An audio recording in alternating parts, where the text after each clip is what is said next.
개인 투자자에게도 공평하게 제공되는 IR 정보, 노다지 IR 노트. 고정 댓글을 타고 오세요.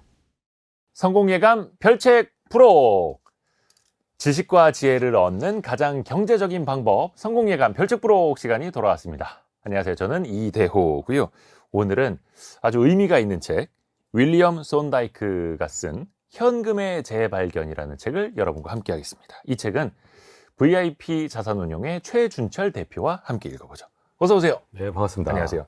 제가 사실 이 현금의 재발견이라는 책은 최준철 대표님에게 간곡히 특별히 부탁을 드렸습니다. 꼭 이 책을 좀 다뤄달라, 별책 프로에서.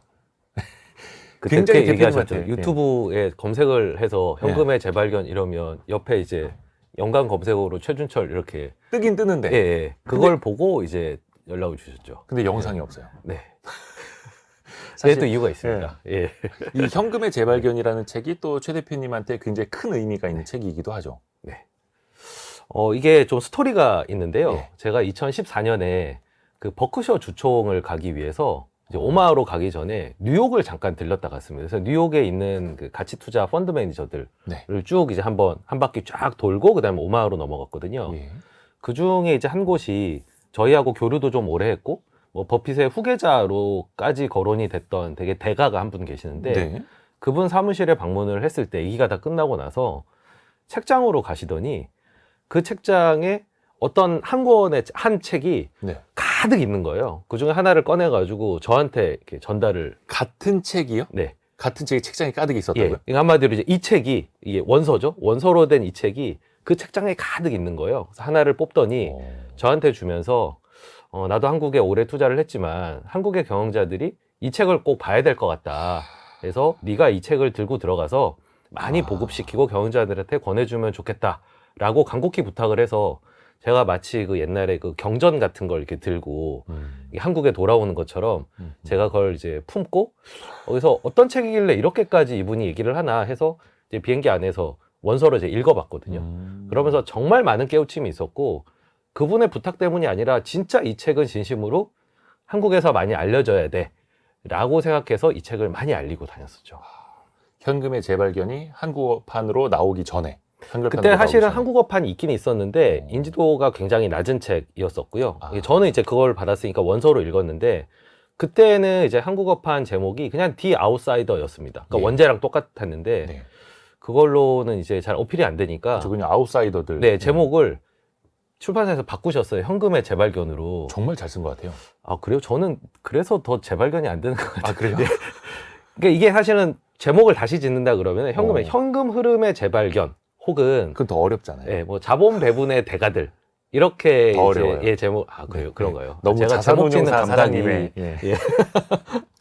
근데 이 책은 저 개인적으로도 많은 상장사 대표님들한테 선물하고 싶은 책이라는 생각이 딱 들더라고요. 네. 저희는 실제로 선물을 많이 하고 있고요. 그리고 당시에도 저희가 그 원서로 된 책들을 여러 군데다가 권했었습니다. 네. 네. 정도로 좀 우리나라 기업, 그러니까 우리나라 시장에서 많이 부족한 부분이라는 생각도 들었고요.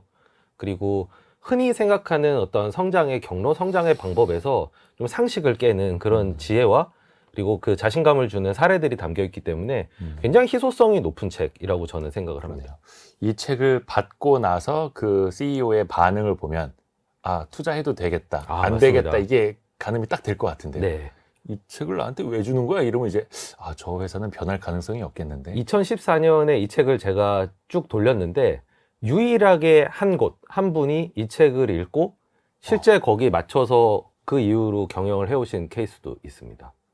뒷부분에 좀 이야기를 할까요? 네, 그건 나중에 제가 어디인지를 중요한, 밝히도록 하겠습니다. 중요한 이야기는 뒷부분에 나옵니다. 근데 이제 사실 우리나라 기업들이 원체 자본 배분이라는 이제 개념조차 없기 때문에 또 그 한국 거버넌스 포럼 이런 데서도 자산운용사들이 모여서 한국 증시의 코리아 디스카운트 저평가를 좀 해소하자 노력들을 하고 있잖아요. 맞습니다. 거기 이번에 그 부회장님이 되게 유명한 분이 선임되셨다 하던데요. 사실 회장님이 더 대단하신 분이고요. 네. 부회장은 제가 맡게 됐는데. 회장은 그 연세대 이남우 교수님. 네, 이남우 교수님 워낙에 활발하게 활동하고 계시고 네. 그 거버넌스 개선에 매우 진심이시거든요. 특히나 그렇죠. 외국계 회사 생활을 오래 하셨기 때문에 거기서 바라본 한국 시장의 어떤 병폐들 이런 것들을 오히려 더 객관적으로 많이 보죠. 왜냐하면 글로벌 스탠다드에 맞춰서 일을 하셨던 분이니까요. 네. 그래서 저는 이제 회장님을 보필하면서 특히 요즘처럼 거버넌스에 대한 관심이 많이 올라온 적이 없었기 때문에 올해는 활발하게 활동을 해보려고 합니다. 활발하게 네. 저희도 좀 자주 나와주시고요. 네. 그리고 거기서 사실은 이 책이 많이 읽힐수록 보급이 될수록 또 거버넌스 포럼이나 이 거버넌스를 개선하려고 하는 사람들이 왜 저 얘기를 하는지를 또 깊이 이해하게 되는 그런 좋은 배경 지식이 될 거라고도 봅니다. 그렇죠. 그래서 이제 증시 저평가 현상이 해소되면 뭐 한두 개 자산운용사나 한두 개 펀드, 한두 개 뭐 이렇게 개인 투자자에게만 좋은 게 아니라 모두 혜택을 입는 예, 거죠. 우리 국민연금이라든지 우리 노후 자산 모두가 다 이제 혜택이 돌아갈 수 물론입니다. 있으니까요. 코리아 디스카운트 현상을 같이 좀 해소해 보시죠. 이 책 현금의 재발견 원제는 The Outsiders. 그런데 8명의 이제 아웃사이더들의 사례가 나옵니다. 네. 이름을 한번 제가 나열을 좀 해드릴게요. 톰 머피, 헨리 싱글턴, 빌 앤더스, 존 말론, 캐서린 그레이엄, 빌 스트리츠, 딕 스미스, 그리고 워런 버핏. 사실 많은 분들이 8명 중에서 워런 버핏 빼면 잘 모르시지 않을까요? 아마도 그렇겠죠. 일단 네. 이 8명의 공통점이 뭡니까? 일단 The Outsiders라는 제목에서 볼 수 있듯이 당시, 그러니까 이분들이 활동했던 시기가 대부분 한 60년대에서 80년대 사이인데요. 네. 그 당시에 미국의 비즈니스계에서 잘 사용하지 않던 방법들을 선도적으로 썼던 그런 선구자. 그래서 이제 아웃사이더, 당시 기준으로는 아웃사이더. 근데 지금 봐서는 사실 그 아웃사이더적인 행동이 상식으로 자리 잡히는데 또 씨를 뿌렸던 분들, 아하. 그리고 어떤 사례를 보여줬던 분들. 그러니까 한마디로 엄청난 성공을 보여줬는데 그 성공의 기준이라고 하는 게 이 회사들이 뭐 알만한 회사처럼 아주 커졌다기보다는 주주에게 이익을 가장 많이 돌려준 사람들이라는 또 결과론적인 공통점이 있습니다. 그러니까 주가를 가장 많이 올려준 분들을 추출하다 보니까 8명이 나오게 됐고, 그러니까 이 저자가 이제 하버드 MBA 학생들이랑 같이 8년 동안 프로젝트를 하면서 이 그 데이터에 기반해서 그 사람들을 뽑아내는데 묘하게 공통점이 있다라는 거죠. 마치 옛날에 그 굿 투 그레이트라는 책에서 예. 경자들을 이렇게 성공한 경자를 모아놨는데 묘하게 우리가 잘 모르는 사람인데 공통점이 있네처럼 이 공통점을 발견해냈고, 그게 이제 이 저자는 아마 아웃사이더적인 그런 행보가 눈에 들어와서였던 것 같고, 저희에 있어서는 저희 기준으로 봤을 때는 조금 세분화해서 들어가면 이 자본 배분을 엄청나게 잘하신 대가들. 그래서 제가 제목도 자본 배분의 대가들이라고 짓는 게 맞지 않느냐라고 제가 얘기를 드렸던 것도 자본 배분의 대가들이고, 그리고 그 부분에서는 사실 버핏이 여기 한 명으로 들어간 거에서 볼 수 있듯이 그렇죠. 예, 자본 배분의 현역 대가는 가장 대중에 알려진 건 버핏이고요. 그렇죠. 다른 분들도 버핏과 비슷한 경영을 하셨던 분들이라고 생각하시면은 될 것 같습니다. 네. 근데 사실 우리나라 입장에서 보면은 사실 자본 배분이라는 용어 자체가 낯설다라고 느끼시는 분들도 많이 계실 거고, CEO들조차도 자본 배분이라는 개념을 모르시는 분들도 굉장히 많지 않을까요? 그거는 마치 옛날에 저희가 그 재테크라는 말이 나오기 전에 그때는 그냥 우리의 개인의 경제생활이라고 하는 거는 열심히 일해서 월급을 받고, 그리고 그 월급을 올리고, 그리고 그걸 그냥 예금만 하고 저축하고. 예, 저축하고. 이제 그게 상식이었던, 그게 아주 보편적인 그 상식이었던 적이 있었잖아요. 그렇죠. 그런데 이제 시대가 바뀌면서 이제 재테크란 말이 등장하고, 버는 것만큼이나 번 돈을 잘 투자해야 되는 게 중요하다는 패러다임 전환 하에 우리가 현재 이런 방송도 보고, 그리고 재테크 관련된 지식을 저희가 그렇죠. 취득을 하는 거잖아요. 네. 마찬가지로 비즈니스계도 비슷했다는 겁니다. 과거에는 미국도 그냥 많이 벌고, 그리고 규모를 키우고, 그게 이제 성장이라고 생각을 했었는데, 알고 보니 자본 배분이라고 하는, 그러니까 번 돈을 어떻게 다시 배치하느냐에 따라서 미래가 달라질 수 있는, 마치 똑같은 연봉을 받더라도 어디에 투자했느냐, 예를 들면 어떤 부동산에 투자했느냐, 어떤 주식에 투자했느냐, 혹은 내 개인에게 어떤 투자를 했느냐에 따라서 미래가 달라지는 것처럼 기업도 마찬가지로 자본 배분에 따라서 미래가 달라질 수 있다는 거고요. 다만 이제 기업의 자본 배분은 개인보다는 조금 더 가짓수가 많습니다. 뭐 첫 번째로 자본 배분 생각해 볼 수 있는 거는 자기 회사에 투자를 계속 하는 거죠. 자기 사업에 투자를 하는 겁니다. 뭐 이렇게 라디오 방송이다라고 하면 카메라 더 사고, 네. 뭐 이제 음향 장비, 예, 음향 장비 투자하고. 사고 투자하고 또 퀄리티를 높이고, 그래서 네. 더 많은 청취자를 모으고, 이게 우리가 일반적으로 생각하는 기업들은 이런 자본 배분을 합니다라고 했을 때 가장 이해하기 쉬운 부분이고요. 네. 또 하나는 부채를 상환하는 겁니다. 음. 부채를 가지고 사업을 하고 있다면은 뭐 지금처럼 고금리일 때 혹은 투자할 때가 마땅치 않을 때는 뭐 어느 정도 장비를 다 갖췄다고 생각하면 부채를 상환하는 거죠. 그것도 일종의 자본 배분이고요. 좀 더 적극적인 의미의 자본 배분은 기업 인수가 있습니다. 네. 뭐 라디오 방송국이면 다른 라디오 방송국을 인수하는. 인수해서 더 사들이고, 그래서 거기서 나오는 현금을 가지고 또 스튜디오를 또 사고, 이런 식의 방식이 있을 거고요. 그리고 주주적인 관점에서 봤을 때는, 그러니까 번 돈을 유보해서 재투자하는 것도 있지만 주주들에게 돌려주는 방식인데, 여기는 두 가지가 있습니다. 하나는 배당이고요. 뭐 이건 다 아시니까 설명 안 하겠습니다. 두 번째는 자사주 매입입니다. 네.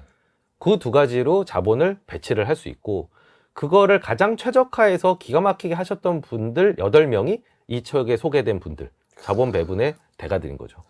워런 버핏 스스로도 사실은 본인이 이제 투자 전문가라기보다는 자본 배분, 자본 배치 전문가다라고 또 맞습니다. 이야기를 하지 않습니까? 그 의미가 있는 거고요. 잠깐 이야기를 좀 해주셨습니다만 우리가 키워드를 하나씩 열어가면서 그러면 자본 배분이 무엇인지 하나씩 한번 배워보죠. 첫 번째 키워드, 인수와 매각. 인수와 매각. 우리 흔히 뭐 인수합병, M&A 이야기 많이 하는데 인수와 합병이 아니라 인수와 매각입니다. 필요할 때는 비싼 돈 들여서도 사고, 필요 없어지면 가차없이 팔고, 이걸 또 많이 했던 분들이 이 책 안에 있죠. 맞습니다. 보통 우리가 그 경영자들 하면은 이 손익계산서를 만드는 사람들, 매출을 일으키고 이제 비용을 제해서 이익을 만들고 이런 거에 초점을 많이 맞추는데, 실제로 주주들은 경영을 최고 경영자에게 맡겼다는 건 그분에게 대차대조표도 맡겼다라는 거. 그러니까 자산의 운용까지도 맡긴 셈인 겁니다. 그렇죠. 돈을 버는 것도 있지만 그 번 돈 혹은 갖고 있는 돈을 어떻게 잘 운용하는가에 대한 기대감. 펀드 매니저까지는 아니지만 그것도 넓게 보면 경영의 일환인 것이거든요. 저 경영 매니저죠. 네. 예. 이제 그 부분에서 이제 한계가 있는 건 자산을 초과해서 뭐 기업을 계속 인수만 할 수는 없는 거고요. 마치 펀드가 이제 주식을 100% 이상 가질 수 없는, 뭐 물론 네. 이제 부채를 끼면은 좀 더 가질 수 있겠지만, 그러니까 결국은 제한된 자원을 가지고 최적화를 해야 되는 이슈. 네. 주식이라면 최적화된 포트폴리오처럼 사업이라면 최적화된 사업 부문 내지는 뭐 자회사 이렇게 이제 갖고 있어야 되는 건데, 그 부분에서는 인수해서 강화를 할 수도 있지만 좀 성장성이 떨어지거나, 그리고 누군가가 그 사업에 대해서 비싼 가격을 부르거나 하면은 그것을 매각하고, 그리고 그 매각한 돈으로 다시 인수를 포함해서 자본을 배분하고, 그래서 보통 우리가 자본 배분으로 이제 인수를 하는, 그래서 네. 덩치를 키워가는, 사실 우리나라 재벌들 같은 경우도 어찌 보면 다각화라고 할 수 있는 방식으로 계속 회사들을 사들인 역사인 거거든요. 속된 말로 이제 문어발식 확장. 뭐 그렇게 이제 좀 안 좋게 보자면. 예, 안 좋게 예. 보자면 예. 그렇게 얘기를 할 수가 있는데, 여기서 얘기하는 자본 배분의 대가들은 사기도 잘 사지만 팔기도 잘하는. 예. 그러니까 인수만큼이나 얼마나 잘 매각하느냐도 결국엔 다 모아져서 최종적으로 주주의 부로 연결이 된다는 그런 의미에서 인수와 매각을 같은 레벨에 놓고 키워드를 붙여봤습니다. 그냥 사서 사세를 확장하고 계열사 늘리고 재계 순위 상위로 올라가는 것만 신경 쓰는 게 아니라 이걸 제대로 팔아서 또 미래에 필요한 투자 재원으로 또 마련하는 네. 이 선순환으로 가져가는 게 결국 중요하다라는 외형이냐 여기서 제목에 있는 이 현금 흐름이냐, 거죠. 이 둘 중에 선택을 하는 거거든요. 그러니까 확장 위주로 해서 계속 외형을 넓히는 방법이 하나가 있고, 다른 하나는 규모보다는 현금 흐름을 최대한 많이 나올 수 있는 방식, 그리고 그게 주주들에게 돌아갈 수 있는 방식을 택해서 외형보다는 주주의 이익을 최대한 극대화하는 게 내 미션이라고 생각하는 들이 이 8명의 공통점이라고도 할 수 있습니다. 우리나라 기업들이 사실 그 점을 가장 좀 많이 배워야 하지 않을까요? 사세 확장보다는. 그렇죠. 사세 확장은 워낙에 잘 하시는데 네. 예, 있는 거를 파시는 거를 잘 못 하시고, 예. 게다가 그 사업이 내가 직접 만들어낸 사업이라면은 뭐 사실 자식 같은 그런 사업이잖아요. 예. 그런 것들을 처분하기 어려운 면도 있고요. 또 하나는 돈을 벌고 있는 한은 또 처분하기가 어렵습니다. 돈을 아예 못 벌면은 오히려 도저히 안 되겠다 해서 정리라도 하는데, 네, 네. 돈을 벌고 있는 거를 팔아서 더 돈을 벌 수 있거나 미래 전망이 좋은 걸 사는 이런 쉬프트 과정은 그거는 뭐 의욕의 문제도 있지만 좀 경험의 부족 문제도 있고 그리고 아직은 좀 학습되지 않은 능력이기 때문에 그거를 동시에 잘하는 회사들이 아무래도 좀 이 책을 읽어본 투자자들의 눈길을 끌기 마련인 거죠. 그러네요. 근데 이제 방점이 찍히는 거는 주주의 이익. 사실 주주의 이익에 대주주도 들어가는 거고요. 또 그게 우리 사주를 갖고 있는 직원들도 들어갈 수 있는 거고 또 밖에 있는 제3자가 될 수도 있는 거고요. 공통의 이익이라고 해도 사실은 뭐 어폐가 있는 건 아니겠죠. 그렇죠. 그런데 뭐 어쨌든 여기서는 조금 더 주주 중심의 경영을 하시는 분들 네. 예, 일하는 그러니까 약간은 그런 데 대한 거부감이 있을 수는 있습니다. 그 회사를 이루는 데는 뭐 직원도 있고 뭐 여러 가지 그 주체들이 있는데 너무 주주 편향된 거 아니냐라는 좀 비판이 있을 수는 있는데 그만큼 반대로 너무 주주에 대한 의식이 떨어지기 때문에 그렇게 해서라도 좀 균형을 맞출 다른 건 잘하고 계시기 때문에 네. 균형을 좀 맞춘다는 차원에서 이런 사례들을 좀 접하시면 좋겠고 네. 또 특히 인수뿐만 아니라 잘 파는 거 예, 그런 것까지도 다 스킬을 좀 익히시면 주주들이 전체 자산을 맡기는 자산의 운영을 맡기는 데 있어서 좀 더 신뢰감을 받을 수 있다는 거죠. 대표적으로 이 책에서 그 빌 앤더스라는 분이 나오시는데 네. 이제 제너럴 다이내믹스라고 이 방산에 대해서 좀 아시는 분이라면 한 번쯤은 들어보셨을 예. 그 방산 업체입니다. 네. 근데 이분이 이제 제너럴 다이내믹스를 맡았을 때 회사 상황이 굉장히 처참한 상황이었습니다. 일단 전쟁도 끝났고 세계대전도 끝났고 그런 상황에서 활로가 없는 최악의 상황에서 이분이 이제 맡게 됐거든요. 예.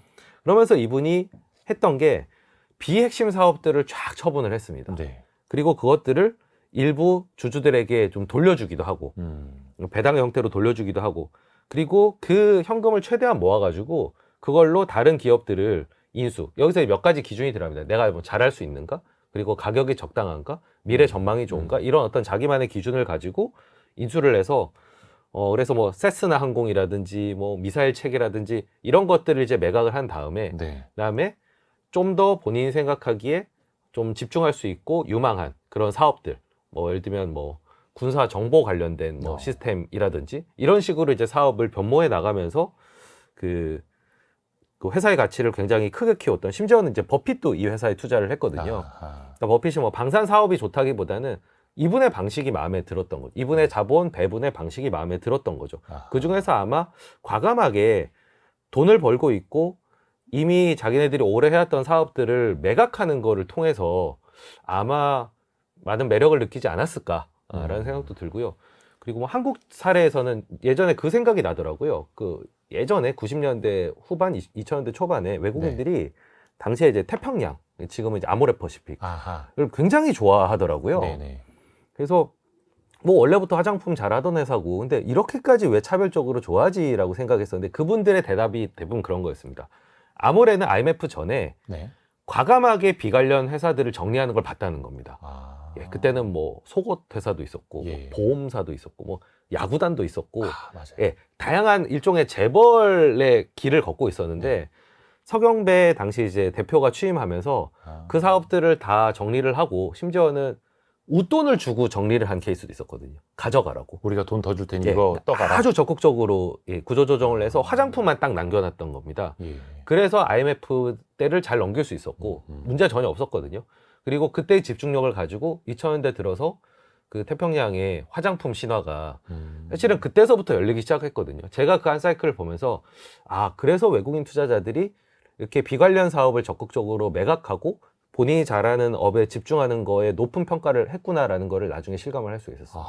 그러니까 CEO가 주주들의 자산을 맡아서 잘만 좀 이렇게 활용을 해서 굴려주면 좋은데 사실 우리나라 기업은 고질적인 문제 문화발 확장뿐만이 아니라 계속해서 자회사를 또 만들어내고 이걸 또 쪼개면서 만들어내고 쪼갠 다음에 또 재상장해서 중복상장 모기업과 자회사, 손자회사까지 동시에 상장되어 있는 이런 케이스도 굉장히 많지 않습니까? 네, 최근 한 2년간 거치면서 이제 이 물적 분할의 폐해에 대해서 이제 많이들 이제 알게 되셨고 그 물적 분할이 더 비판을 받는 이유가 정말 미국에서는 물적 분할을 잘 안 하거든요. 거의 들어보기도 힘들지 않을까요? 대신 분할은 합니다. 근데 어떤 방식으로 하냐면 인적 분할을 합니다. 옆으로 쪼개는 거죠? 네. 그러니까 예를 들면 뭐 LG화학이다라고 하면은 LG화학 밑으로 엔소를 만드는 게 아니라 배터리 부분을 옆으로 빼서 원래 LG화학의 주주들이 동일한 비율로 이 배터리 사업을 가질 수 있게끔 그렇죠. 예, 그거를 이제 미국에서는 스탠다드라고 하는데 그게 스탠다드가 된 이유가 바로 이분들이 이 책에 나오는 분들이 그런 인적 분할의 방식을 기가 막히게 보여줬고 그게 결국은 주주가치 증진에 매우 큰 도움이 되는 의사결정으로 대부분 남았다는 겁니다. 뭐 예컨대 뭐 여러 가지 사업들을 하고 있는데 그 중에서 당대의 시장에서 좀 관심을 많이 끌고 높은 평가를 받을 수 있는 그런 사업 부분이 있을 거잖아요. 네. 뭐 예컨대 이제 존 말론의 TCI 같은 경우에는 그 케이블 회사인데 여기저기 방송 공급자들 PP라고 그러죠. 네. 그런 데들에 투자를 해놨거든요. 그 중에서 몇 개 대박난 것들이 있었습니다. 대표적으로 뭐 디스커버리 채널이라든지 그리고 뭐 QVC, 그 BET라고 이제 그 흑인들이 주로 보는 엔터테인먼트 채널이 있는데 그런 것들이 이제 인기를 끄니까 이거를 인적 분할로 떼가지고 기존 주주들이 이 사업을 통해서 더 많은 쪼개기를 통해서 오히려 더 많은 그 주주의 부의 증진이 일어나도록 하고 그러면서 회사가 더 잘 된 게 더 그 사업에 집중화되고 그리고 그 본사의 어떤 의사결정이 분권화되면서 더 그 사업이 잘 됐습니다. 결국에는. 그러니까 다 같이 있어서 어떻게 보면 좀 그 안에도 우선순위가 있잖아요. 그 우선순위에서 떨어지거나 아니면 너무 작아서 신경을 이제 CEO들이 안 쓰거나 하는 게 아니라 그걸 정말 책임질 수 있는 사람이 나가서 진정한 이제 분권화를 이루게 된 거죠. 이 8명의 공통적인 특징 중에 하나가 분권화를 되게 즐겼다는 거거든요. 그러니까 본사의 인원수는 적게 가져가고 현장의 사람들에게 권한을 위임함으로써 좀 더 본질적인 업에 신경 쓰고 그리고 일하는 사람들이 신나게 할 수 있도록 그게 공통적으로 나오는데 인적 분할도 그런 분권화에 가장 좋은 방법. 그러면서도 주주들 입장에서는 되게 심플하게 이 회사는 이 사업을 하고 있다라는 거를 정확하게 인지하는 어떤 단순화까지도 챙길 수 있었던 그런 방법으로서 저는 물적 분할이 아니라 이 책에 나오시는 분들처럼 인적 분할을 통해서 그 주주의 가치를 증진시킬 수 있다는 걸 좀 배웠으면 좋겠습니다. 사실 우리나라 이제 물적 분할 같은 경우에는 대부분 알짜 자회사를 100% 자회사로 떼내고 이걸 별도로 이제 상장을 시키면 이 모기업의 지분을 갖고 있었던 즉 회장님의 지분율이 희석되지 않도록 그런 선택을 하는 케이스가 뭐 LG화학, LG에너지솔루션 통해서도 이제 많은 분들이 보셨을 테고 지배권에 대한 집착이냐 아니면 주주 이익을 극대화하고자 함이냐에 전체 주주. 전체 주주의 뭐 그 부를 증진시키려고 하느냐에 따른 어떤 목적에 따라서 선택을 한 결과인 거죠. 근데 이제 미국은 전체 주주를 위하는 게 스탠다드이고 우리나라는 회장님의 이익을 위하는 게 이제 스탠다드였는데 바뀌어야죠. 바뀌어야죠. 자, 다음 키워드도 들어보시죠. 다음 키워드. 자사주. 많은 분들이 자사주라는 걸 한 번씩은 들어보셨을 텐데 회사 돈으로 자기 회사 돈으로 자기 회사 주식을 자기 회사가 보유하는 걸 이제 자사주라고 하죠. 그러면 자사주를 어떻게 주주 가치를 높이는 데 활용을 할 수 있는 걸까요? 일단 뭐 자사주 매입의 효과에 대해서는 이제는 좀 명백한 것 같습니다. 기업들이 하느냐 안 하느냐의 문제지. 거기까지는 뭐 많은 이제 요구사항들이 나오면서 이번에도 보면 정부 안 중에 자사주 매입, 뭐 소각 의무화, 뭐 이런 얘기가 잠깐 이제 나오는 것 같은데 이제 막 뭐 검토할까 말까 하는 그런 중인데 단계. 그런 얘기가 나올 수 있다는 것만 해도 사실 뭐 10년 전, 20년 전과 비교해 보면은 정말 많이 발전을 한 거긴 하거든요. 그래서 자사주 효과에 대해서는 좀 명백한데 기본 개념만 잠깐 또 얘기를 드리면 예컨대 어떤 100억짜리 건물을 주주 3명이서 가지고 있어요. 33.3%씩 갖고 있다고 한번 해보죠. 근데 이 33.3% 가진 한 분이 8, 90대요. 근데 마침 이 건물을 운영하는 법인에 그걸 사줄 돈이 있어요. 그래서 100억 가치를 기준으로 해서 33억 3천만 원을 주고 그 주식을 샀습니다. 회사 돈으로. 그러고 소각을 시켜버렸어요. 없앤다. 그러면은 남아있는 두 주주들은 33.3%에서 지분이 각각 50%씩이 되는 거죠. 그렇죠. 근데 내가 들어간 돈은 없어요. 주주들이 더 돈을 투입했던 건 아니고 없죠. 그 건물을 갖고 있는 법인이 갖고 있는 돈을 이용해서 그 지분을 이제 없애버리는 겁니다. 근데 50% 가다가 이 가치가 2배로 올랐어요. 200억이 됐습니다. 그러면은 이분들은 각각 100억씩의 이익을, 그러니까 각각 50억씩의 이익을 갖게 되는 셈인데 돈 한 푼 추가로 안 드리고 그 자사주 매입 소각을 하지 않았다면은 이 이익이 적어지는 셈이 되는 거죠. 그러니까 33억이 되는 거니까 자사주 매입 소각의 의사결정 한 번만으로 17억의 이익의 증가가 있었던 겁니다. 엄청난 거죠. 네. 그러니까 이게 기본적인 자사주 매입 소각의 그 의미라고 할 수 있고요. 네. 다만 주가가 올라갈 때 더 부스트 시키는 역할, 혹은 회사가 잘 될 때 기존 주주들이 더 많은 몫을 가져갈 수 있게 해주는 방법이지만, 이게 되려면 전제 조건이 하나 필요한데, 저평가된 가격의 자사주를 사야 된다는 겁니다. 그렇죠. 회사도 회사 돈으로 사는 거니까 회사 주식을 비싸게 사면 안 되고 그럼요. 회사 주식이 쌀 때 사야죠. 네, 아까 그 케이스에서도 뭐 200억 가치에 33.3%를 사들인 게 아니라 100억의 가치, 그러니까 뭐 적정가 혹은 그 이하로 샀을 때 그 효과가 배가 된다는 네. 겁니다.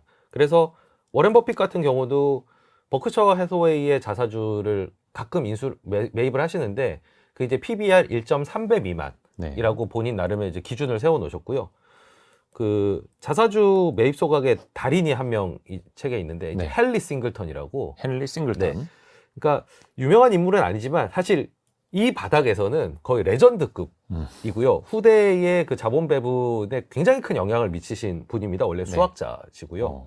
그럼 얼마나 이 숫자적인 감각이 빠르게 돌아갔겠습니까? 이분이 72년부터 84년 사이에 네. 전체 발행 주식의 90%를 없애버렸습니다. 거의 시장에 존재하는 90%의 주식을 회사 돈으로 사서 네. 소각해버렸다. 그런데 그게 대부분은 PER 8배 미만에서 액션을 취하신, 그게 나름의 본인의 기준이었던 거죠. 내 회사는 PER 8배 미만이 저평가야. 그래서 그때만 사들인 겁니다. 주가 수익 비율 8배 정도면 너무 싸다. 네, 차라리 회사 돈으로 주식을 사서 그렇죠. 지워버리자. 네, 다른 회사에 투자를 하느니 이게 더 남는 장사다라고 생각해서, 네. 물론 이제 주주 중심적인 사고인 거죠. 그렇죠. 그래서 저평가될 때마다 꾸준히 없애서 결과적으로는 90%를 없애서, 결국 이게 나중에 최종적으로 주주들이 손에 쥐는 이 한 주당 가치를 극대화를 시켜준 거죠. 그렇죠. 그러니까 분모가 되는 주식 수가 계속해서 줄어드니 남아있는 주식의 가치는 계속해서 올라가는 거죠. 네. 희소성 예, 법칙으로. 그래서 자사주 매입을 안 하는 것보다는 하는 게 좋고요. 그렇죠. 할 거라면 저평가된 가격에 하는 게 좋고, 그리고 한다면 일회성보다는 꾸준히. 여러 번에 꾸준히 걸쳐서, 그리고 자기만의 기준을 가지고 하는 게 최종적으로는 주주들이 좋아하는 예, 정책이라는 점이, 지금은 어찌 보면 이런 투자를 하는 사람들, 같이 투자하는 사람 입장에서는 이게 바로 상식. 근데 70년대에는 미국에서도 이런 걸 하는 데들이 없었습니다. 그러니까 아웃사이더라는 그쵸, 이름이 그쵸. 붙었겠죠. 안 했으니까요. 그런데 이게 90년대 들어서는 좀 상식화되었고, 지금은 뭐 애플이 자사주 매입을 한다든지 이런 큰 회사들도 꾸준히 하죠. 꾸준히 하는 그런 걸로 자리를 잡혔는데, 뭐 한국도 바라건대 지금이 한 70년대, 예. 80년대쯤 돼서 미국의 90년대처럼 자사주 매입 소각이 좀 전반적으로 저평가됐을 때 다들 액션을 취하는 그런 상식으로 자리를 잡았으면 좋겠습니다. 물론 우리가 한 반세기 정도 미국의 자본시장보다 좀 지금 진척하는 속도가 좀 늦기는 합니다만, 지금부터라도 달라져야 되는데, 우리나라에서도 많은 기업들이 자사주 매입을 하기는 합니다.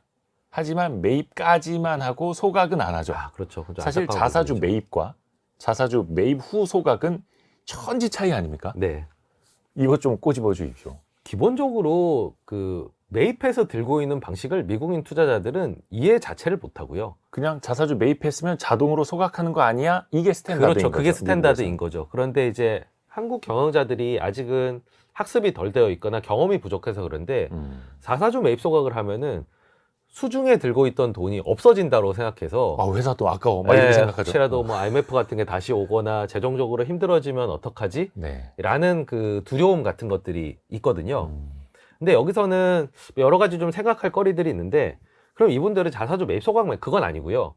자기네들 주가가 고평가되는 시기에는 또 증자를 하거나 내 주식을 주고 다른 기업을 인수하거나 이래서 저평가됐을 때와 고평가됐을 때 행동이 달라집니다. 아하. 그러니까 이제 자본 배분의 대가들인 거죠. 그렇죠. 근데 우리나라 기업가들은 자사주 매입 소각 뭐 좋은데, 그러면은 나중에 증자할 때 내가 이러한 사업 계획이 있는데 할 거냐라고 했을 때 해줄 거냐 해서 아직은 또 신뢰가 부족한 면도 있고요. 그렇죠. 예. 투자자들 입장에서는 일단은 자사주 매입 소각을 하고 얘기를 해라. 뭐 이런 식의 이제 좀 평행선을 그리는 부분이 있거든요. 그러니까 서로 간에 좀 이런 의식을 가지고 또 자사주 매입 소각을 해서 좋은 사례들이 미국뿐만 아니라 한국에서 좀 나와야 경영자들도 좀 더 자신감을 가지고 할 수 있을 거고, 기본적으로는 관점이 ROE 중심 사고를 주주도 경영자도 다 공유를 해야 됩니다. 그러니까 자기 자본 이익률. 네. 그러니까 이익을 뭐 100억 내던 회사가 200억을 내서 막 자랑할 때 주주들은 아니 자기 자본 1000억일 때 100억 내고 2000억일 때 200억 냈으면은 사실은 똑같은 거죠. 예 똑같은 그 효율인 건데 그거 어떻게 자랑할 수 있냐 이제 이렇게 얘기를 해야 되는데 아하. 주주들도 너무 양적인 성장에만 초점을 맞추고 그래서 투입 대비 산출이 높게 나오는 고효율 이게 결국 나타내는 게 ROE인데 이런 ROE를 경영자도 의식하고 주주들도 ROE 중심으로 평가할 때 진정 그 ROE를 높일 수 있는 방안으로서 자사주 매입 소각이 채택이 될 수 있는 겁니다. 그렇죠. 또 하나가 이게 자사주에는 의결권이 없죠. 자기 회사가 갖고 있는 자기 회사 주식이니 주주총회에서 이거 가지고 투표를 할 수 없는 의결권이 없는데 대한민국에서는 이 자사주 의결권을 부활시키는 방법이 있지 않습니까? 네.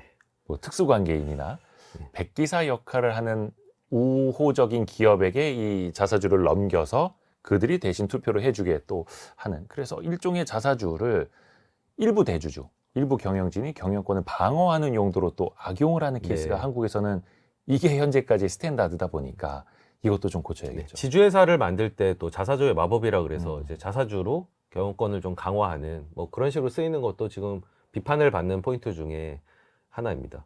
이것도 분명히 바뀌어야 할 네. 대목이기도 합니다. 그래서 어떤 대주주의 꼼수로 악용되기 전에 아예 우리나라도 자사주를 매입하면 그 즉시 자동으로 소각되도록 법 규정을 바꿔야 된다. 이런 네. 논의들이 지금 또 그러니까 활발하게 경영자들이 나오는 이 거고요. 현금의 재발견을 보시면은 가장 좀 눈이 트이실 수 있는 부분은 결국은 자사주 매입의 효과입니다. 효과. 예, 왜 자사주 매입 소각을 저평가됐을 때 해야 되고 그게 어떤 효과가 있고 그게 결국은 모든 이해관계자들을 만족시킬 수 있는 방법 인지해야만 자사주 매입 소각을 하면서 현금이 그냥 없어졌어.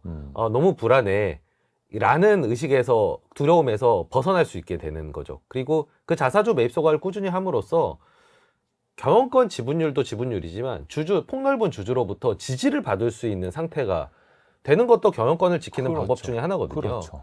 근데 이게 대가 3대, 4대, 5대 계속 이렇게 넘어가면 지분율이 계속 줄어들 텐데 과연 어떻게 그 숫자만으로 경영권을 그거보다는 모든 주주들을 만족시켜 줌으로써 제발 좀 경영권을 행사해 주세요. 계속 경영을 해 주세요.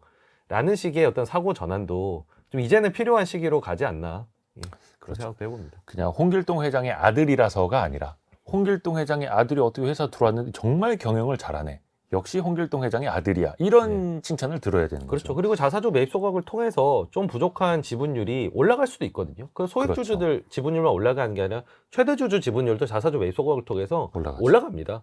그런 효과들에 눈을 좀 띄셨으면 좋겠어요. 좋습니다. 다음 키워드도 같이 들어보시죠. 다음 키워드.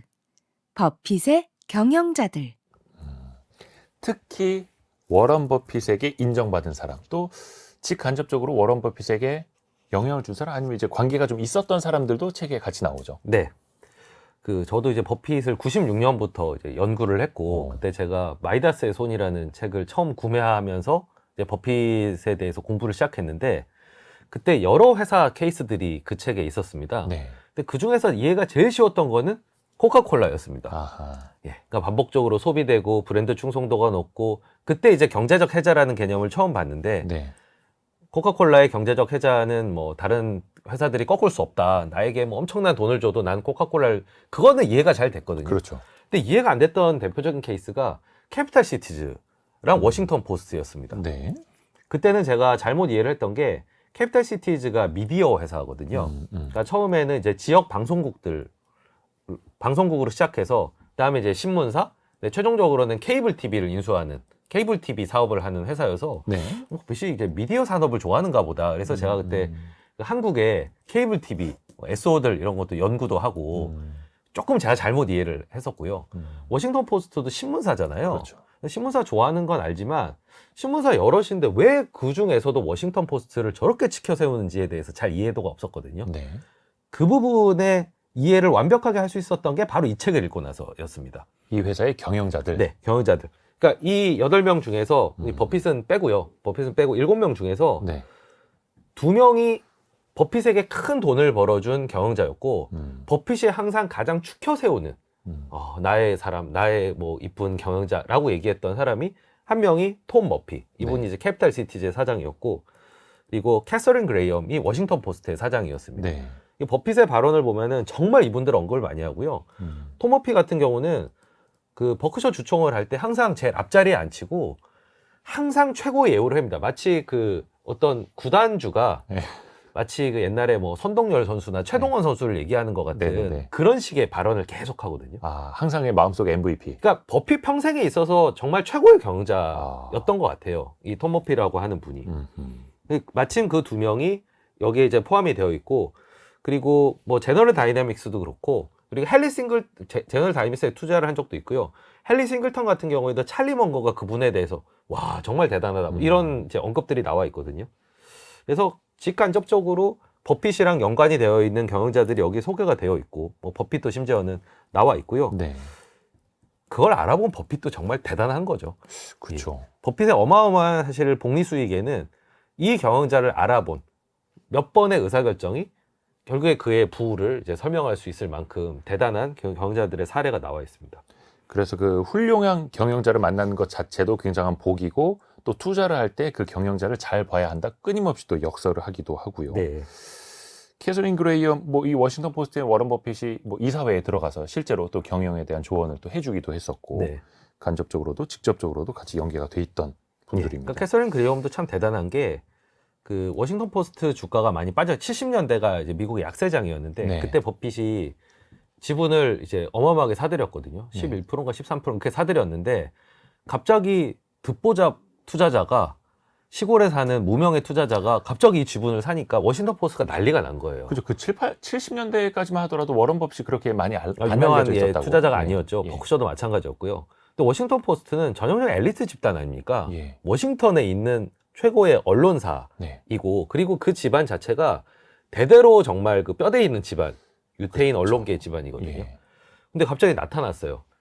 그래서 임원들은 최 뭐냐, 뭐 우리 저기 공격하려고 하는 거 아니냐 이랬는데 캐서린 그레이엄이 내가 한번 만나보겠다 해서 만나보고 나서 캐서린 그레이엄이 권해서 이사회에 들어오게 됩니다. 대단한 거죠. 버핏이라는 사람을 알아본 것도 대단한 거죠. 그때서부터 이 둘 간의 우정과 워싱턴 포스트의 무시무시한 이제 수익률의 전설의 시작이 그때 일어난 거라서 이게 사실 상호 교류적인 겁니다. 서로가 서로를 알아본. 그렇죠. 알아본. 예. 근데 우리나라에서는 이제 특정 인물이나 특정 자산운용사가 지분을 많이 사서 모은다 그러면 이제 일단 적대시하죠. 네. 쟤네 왜 저래? 우리 회사 뺏어가려는 거 아니야? 뭐 이러면서 서로 막 소송 걸고. 그렇죠. 그러니까 결국 그 케미가 잘 맞았던 거고요. 결국 이때의 경험이 나중에 이제 스티브 잡스 사후에 애플은 안 될 거다 이런 와중에도 아하. 팀 쿡이라는 사람을 팀 쿡이 여기서 얘기하는 경영자들이랑 또 굉장히 유사한 속성을 좀 가지고 있거든요. 그렇죠. 예. 근데 팀 쿡을 알아본 것도 버핏의 당시의 그런 경험 이런 것들이 투영된 결과라고도 뭐 현재에서는 또 해석할 수 있겠습니다. 사실 이 현금의 재발견, The Outsiders라는 책이 최근에 나왔으면 분명히 팀 쿡이 들어갔지 않았을까요? 아마 그랬을 겁니다. 그렇죠. 네. 또 한 명 꼭 집어야 될 경영자가 있을까요? 존 말론이라는 그 인물이 여기 나오는데요. 네. 이번 이제 TCI라는 케이블 TV 이것도 이제 캐피탈 시티즈랑 비슷한 그런 네. 사업을 하는 곳인데 제가 예전에 그 버핏의 캐피탈 시티즈 사례를 잘 이해를 못했던 것처럼 네. 제가 예전에 그 가치 투자는 옳다에서 얘기를 했던 것 같은데 네. 제가 그 해외 가치 투자자들의 포트폴리오를 예전에 많이 봤었습니다. 네. 근데 그걸 보고 있으면 항상 리버티라는 단어가 붙어 있는 회사들을 공통적으로 많이 갖고 있는 거예요. 뭐 자유. 예, 그러니까 회사 이름인데 뭐 네. 리버티 미디어, 뭐 리버티 포뮬러 이런 네. 것들이 되게 많더라고요. 네. 그래서 이게 무슨 일이지?라고 이제 의문을 가지고 있었는데, 그게 나중에 알고 보니까 리버티라고 붙은 회사들은 다 존 말론이 하는 회사들입니다. 그러니까 이 가치 계열사가 투자자들이 그렇게 많았던 거예요? 예. 그러니까 계속 존 말론은 TCI로 시작해서 회사들을 인적 분할로 쪼개고 이러면서 리버티라고 하는 회사 되게 많은 거죠. 그게 물적 분할로 많은 게 아니라 사실 인적 분할의 형태로서 많이 아하. 생겼던 건데 네. 가치 투자자들이 얼마나 이 존 말론을 존경하고 쫓아다녔으면 리버티 붙으면은 그냥 거의 아무 따를 한 거죠. 존 말론이야. 예, 존 이거 사야 말론. 돼. 예. 근데 그가 이제 보여준 기술이라고 하는 게 사실 톰 머피랑 비슷한데요. 이 두 사람이 그걸 합니다. 케이블 TV를 인수를 해요. 네. 그러고 비용을 극한으로 줄여요. 그래서 현금 흐름을 늘립니다. 늘린 현금 흐름으로 또 케이블 TV를 사요. 그리고 또 현금을 늘면 또 사고 그러다가 자기 주식이 저평가가 되면은 자사주를 또 사요. 때로는 부채를 빌려다가 삽니다. 계속 그거를 반복을 하면서 아, 어마어마한 수익을 만들어준, 뭐 토모피 같은 경우에는 재임 기간 동안 200배, 주가를 200배로 올렸거든요. 네. 버핏의 그 상당 부분을 이제 가져간 셈이고, 어. 좋은 말로도 마찬가지로 이 사람의 자본 배분 능력을 신뢰했던 가치 투자자들에게 굉장히 큰 돈을 돌려준, 어찌 보면은 토모피는 사실 저하고 동시대는 아니고, 저는 이제 투자를 하는 동안 좋은 말론의 활약상은 많이 지켜봤거든요. 최근에는 이제 F1, 포뮬러 1이라고 자동차 경기, 네네네. 그것도 인수를 해서 지금도 하고 있거든요. 리버티 포뮬러 1이라는 회사로 상장이 되어 있습니다. 그래서 저한테는 오히려 어찌 보면 더 와닿는 케이스라고 좀 볼 수가 있겠고요. 이제 토모피는 그냥 책으로서만, 자료로서만 봤던, 아, 정말 버핏이 인정하는 육각형 인재구나. 대표적으로 이분이 이제 그 잘하신 거는 일단 뭐 주주 의식도 굉장히 뛰어나고, 네. 그리고 비용 관리에도 굉장히 철저하시고, 그리고 열정도 있고, 무엇보다도 성품이 또 굉장히 좋았다라고 합니다. 그리고 사람을 알아본 안목도 있었고, 그래서 가끔 어떤 책을 읽다 보면은 이분의 일화가 툭 튀어나오는 경우가 있거든요. 아. 대표적으로 밥 아이거가 쓴 디즈니만이 하는 것이라는 예, 예. 책을 보면은 이 톰머피하고 일화가 나요. 그래서 이분이 나를 알아봐 주시고 전권을 주시고 필요할 때마다 따뜻하게 멘토링 해주시고 이런 내용들이 나오거든요. 이제 그런 어떤 육각형 인재로서의 톰머피가 존재한다면 사실은 좋은 말로는 조금 더 공격적인 그런 자본 배분가의 면모를 현재까지도 보여주고 있는 현역 레전드라고 볼 수가 있겠습니다. 레전드. 그러니까 사실 이분들이 주주 입장에서 보면은 내 돈을 믿고 맡겼을 때 절대 배신하지 않는 사람, 같이 성장을 또 이루어주는 사람, 그렇게 당연히 이제 꼽힌다라는 거고, 아, 이런 사람들이 대한민국에 좀 많이 또 나와야 되는데. 맞습니다. 이런 마법 공식을 가지신 분이 많으시면 그만큼 저희가 믿고 투자할 수 있고 쉽게 투자할 수 있고 네. 성과도 어마어마할 텐데요. 나와야겠죠? 키워드를 한번 같이 들어보시죠. 다음 키워드. 한국판 아웃사이더.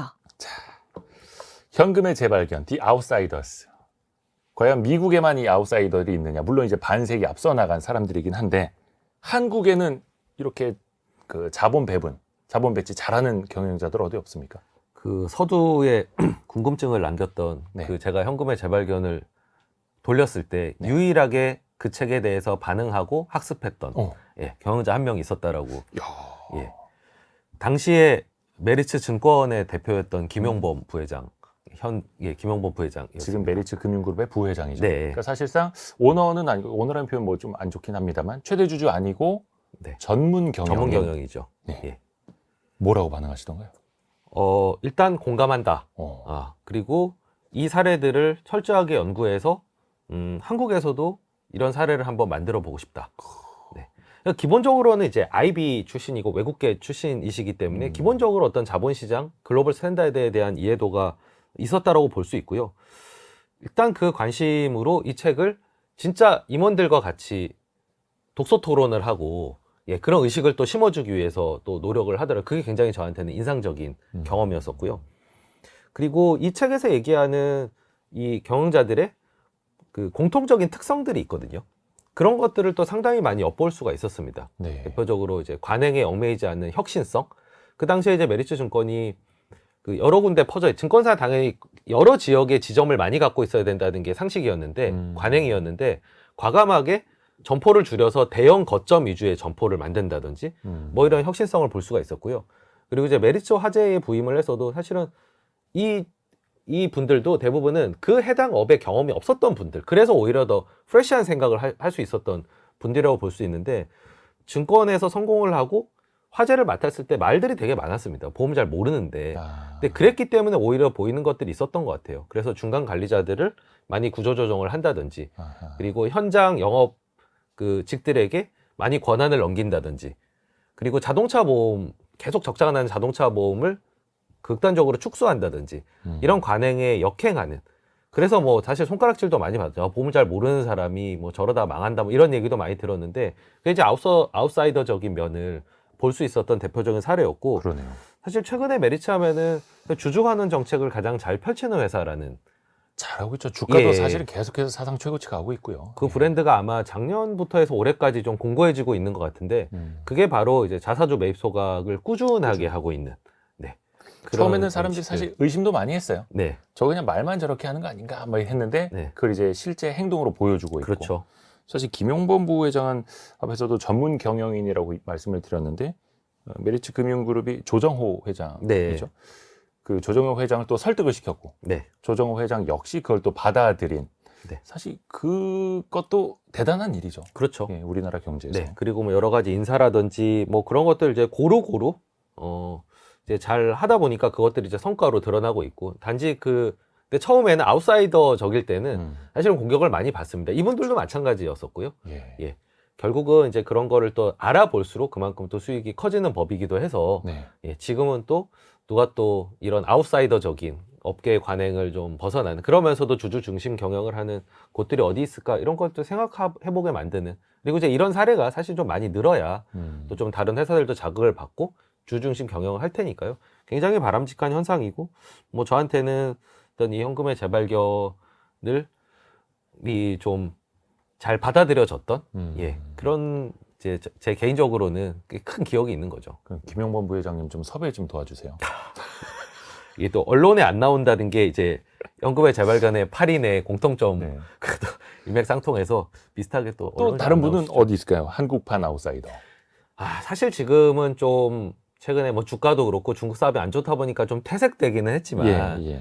사실 한참 차석용 부회장님이 재임했을 때 LG생활건강 일도 빼놓기가 어려운데요. 그렇죠. 네, 현재 시점에 딱 그분의 재임 기간 중만 놓고 보면은 사실 어마어마한 상승을 했었고 그만큼 그 주당 순이익도 계속 개선이 됐었는데 그 방식이 이분도 이 책을 읽어보시지 않았나 싶을 정도로 되게 유사한 그 생활용품의 현금 흐름을 가지고 코카콜라 보틀링을 한국 코카콜라 보틀링을 인수해서 사업을 강화를 하고 화장품은 주로 겨울에 많이 팔리고 음료는 여름에 많이 팔리잖아요. 좀 네. 균형적인 사업 포트를 만들고 그리고 그걸 합리화해서 현금을 더 늘린 다음에 뭐 페이스샵이라든지 각종 이제 화장품 회사들, 생활용품 회사들을 인수하면서 이제 계속 키워 나갔던. 그래서 이제 그분의 취임 때부터 물러나실 때까지 함께했던 주주들은 우리나라에서 보기 드문 이 우상향 주가를 누릴 수 있었던 네. 예, 그런 케이스로서 또 LG생활건강을 들 수 있겠고 그때 외국인 투자자들이 저한테 LG생활건강 얘기를 참 많이 물어봤었습니다. 근데 저는 아모레퍼시픽을 당시에도 좋아했었기 때문에 네. 뭐 2010년 중반, 2014년 그때 저는 이제 외국에 나가서 아모레 얘기를 많이 했거든요. 서공배 네. 회장을 주목해야 된다 이랬는데 근데 LG생활건강은 이렇게 물어보더라고요. 아마 그 사람들은 LG생활건강의 방식이 현금의 재발견에 나오는 그런 분들의 사례와 가장 유사한 게 한국에서 일어나고 있다라고 생각해서 관심이 더 많았던 것 같아요. 혹시 대기업 말고 중견기업에는 없습니까? 네, 중견기업 중에 많이 알려지진 않았지만 자사주 매입 소각의 상징과도 같은 가치 투자들 사이에서 굉장히 유명한 회사가 있습니다. 미원그룹인데요. 그 조미료 미원 아니고 거기랑은 상관없는. 네. 네. 이대호 대표님만 하시더라도 이제 네. 딱 아니 왜냐면 대부분이 아마 오해하실 거예요. 회사 이름만 들으시면. 여기 이제 대상이고요. 네. 여기 이제 미온그룹인데 스페셜티 케미칼을 하는 회사입니다. 여기는 이제 창업자인 김진팍 회장님은 그 종업원 지주제, 그러니까 종업원들이 주식을 많이 갖고 월급뿐만이 아니라 주식이 올라서 우리 임직원들이 부자가 됐으면 좋겠다라는 생각을 하셨던 것 같아요. 네. 그래서 여기는 직원들이 주식을 아주 많이 가지고 있습니다. 그렇죠. 네. 네.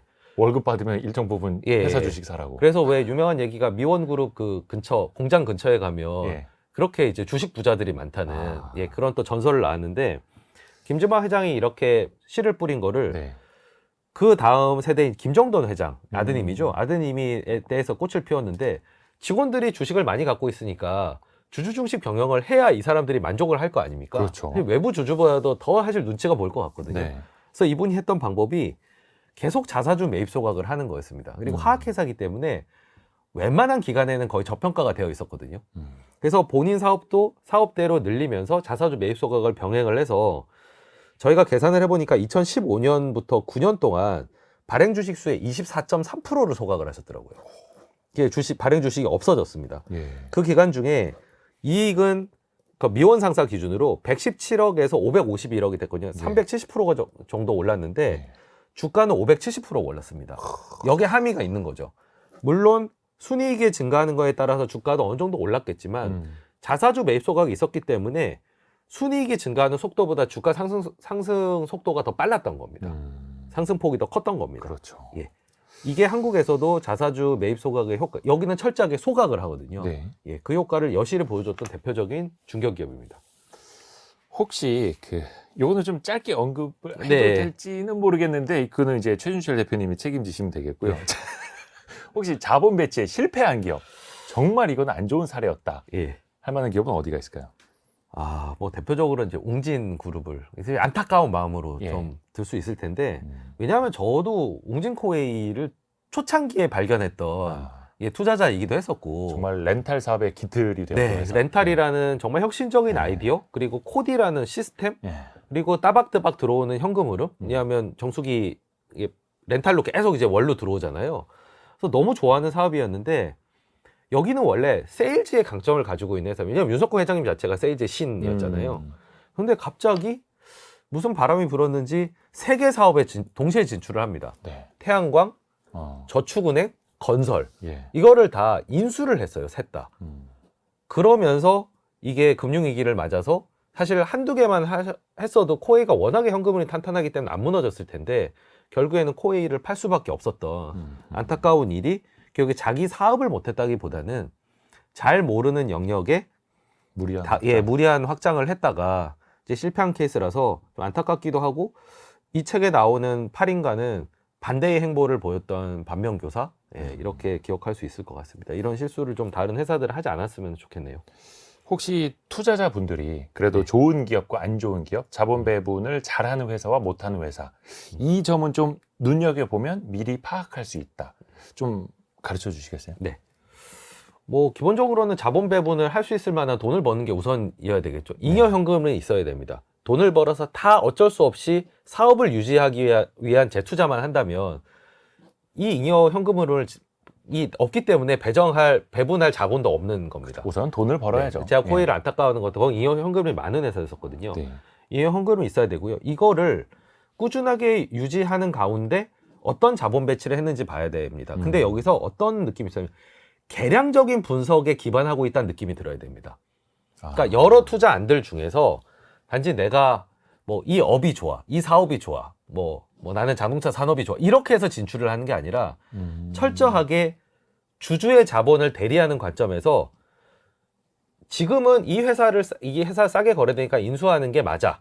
예를 들면 여기는 인수하면 ROE가 20%가 나오는데 지금 우리 주가가 좀 고평가돼 있어서 자사주를 사면 효과가 10%밖에 안 돼. 지금은 인수를 하자. 네. 그런데 이걸 인수하고 나서 회사 주가가 많이 빠졌어요. 자사주 매입 효과가 크겠다면 자사주 매입을 한다든지. 이게 맥락 자체가 계량적 사고에 초점을 맞춘. 그러니까 여기 나오는 분들이 대부분은 계량적인 숫자적인 계산을 하거든요. 그럼 메리츠도 사실은 마찬가지입니다. 네. 계속 따져보고 투입대 산출을 따지면서 했던 의사결정의 기운이 느껴져야 됩니다. 그게 과거 기업 인수나 자사주 매입 이력이나 이런 것들을 통해서 보셔야 될 것 같고, 네. 그리고 그 경영자들이 좀 공통적인 특징들, 여기 나오는 분들 겸손하고, 그리고 좀 숫자적인 어떤 계량적인 사고를 하고, 네. 그리고 주주 중심적인 사고를 하고, 그리고 그 현금 흐름 같은 어떤 그 당시로서는 좀 혁신적인 그런 어떤 지표를 이용해서 의사결정을 하는, 그리고 좀 가치 투자자적인 면모들이 있습니다. 자산은 가급적이면은 쌀 때 산다. 네. 그리고 남이 비싸게 부르면은 팔 수도 있다. 이 역발상적인 어떤 행동을 하는 그런 공통적인 평가가 좀 있어야, 그 자질에 대한 그 느낌이 있어야 그렇죠. 우리가 이제 여기 나오는 분들과 유사한 한국의 경영자다라고 판단할 수가 있겠습니다. 그러니까 그 경영자도 그렇고 기업도 그렇고 사실 그 평판이라는 게 이력으로 나타나는 거고. 맞습니다. 또 우리가 그게 사람을 뽑을 때와 똑같은 그렇죠. 거죠. 면접만으로 다 알 수 없잖아요. 이력서를 보지 않습니까? 근데 그 이력서를 보는 데 있어서 이 현금의 재발견의 어떤 프레임을 가지면은 조금 더 자본 배분에 초점을 맞춰서 걸러낼 수 있다는 거죠. 우리가 그 최대 주주와 경영자의 이력을 보고 걸러내야 한다. 중요합니다. 더 중요한 심쿵 한방으로 정리해 보시죠. 오늘의 심쿵 한방. 현금의 재발견을 관통하는 핵심 구절 한방에 정리합니다. 목표는 가장 긴 열차를 만드는 게 아니고 최소한의 연료만으로 목적지에 가장 먼저 도달하는 것이다. 의미심장한 멘트입니다.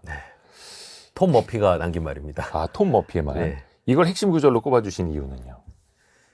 여기 보면 이제 가장 긴 열차를 만든다. 이게 외형의 확대를 의미를 하는 겁니다. 네. 그래서 톰 머피는 내 목표는 외형 확대가 아니다. ROE를 높은 수준으로 유지하는 것이다. 음. 그리고 그 높은 ROE는 결국엔 주주를 위해서, 주주의 부를 가장 극대화하기 위해서 쓰는 지표다라는 그런 의미를 담고 있습니다. ROE에 대한 의식이 한국 경영자들이 참 부족해요. 그렇죠. 예, 우리나라 과거의 어떤 성장 시대 이런 거에 대한 향수가 남아있기도 하고, 물론 이제 성장을 한다는 건 좋은 일이기는 합니다만은 그게 뭐 지나친 그런 다각화로 연결이 된다든지 비관련 다각화로 연결된다든지 뭐 그런 폐해들도 많이 있지 않습니까?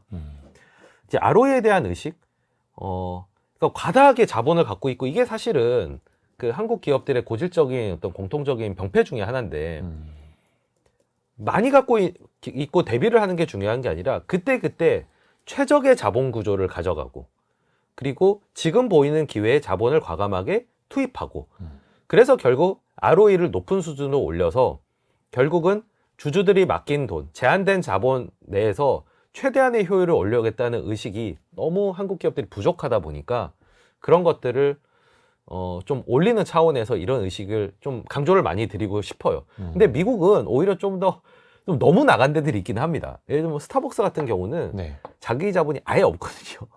예, 그러니까 자본금이 거의 없는. 예, 자본이 다 자사주. 심지어는 담배 회사 같은 경우는 아예 네. 그냥 네거티브 캐피탈입니다. 그러니까 부채가 더 순 부채 상태. 현금이 아예 없고 계속 자사주를 사다 보니까, 물론 현금이 빵빵하긴 하지만 물론 그래서 미국 예. 정치권 일각에서도 약간 그런 지적이 좀 나오긴 그런 얘기가 나와요. 있었죠. 예. 그러니까 특히 이제 코로나 때 이런 회사들이 버티지를 못했었으니까, 뭐 대표적으로 보잉 같은 회사들이 나오면서 여기에 대한 비판들이 좀 있었는데, 저희가 뭐 그 정도를 당장 하자는 건 아니고요. 지금 너무 한쪽으로 쏠려 있는 자본 효율에 대한 좀 안일한 태도, 이런 것들은 좀 더 미국의 어떤 글로벌 스탠다드 쪽으로 조금은 옮겨와야 네. 이게 주주들이 기대한 바를 어느 정도 충족시켜 줄 수 있기 때문에, 이 말을 경영자분들께서 좀 마음에 새겨 주셨으면, 한번 좀 곱씹어 봐 주셨으면 하는 마음에서 골라봤습니다.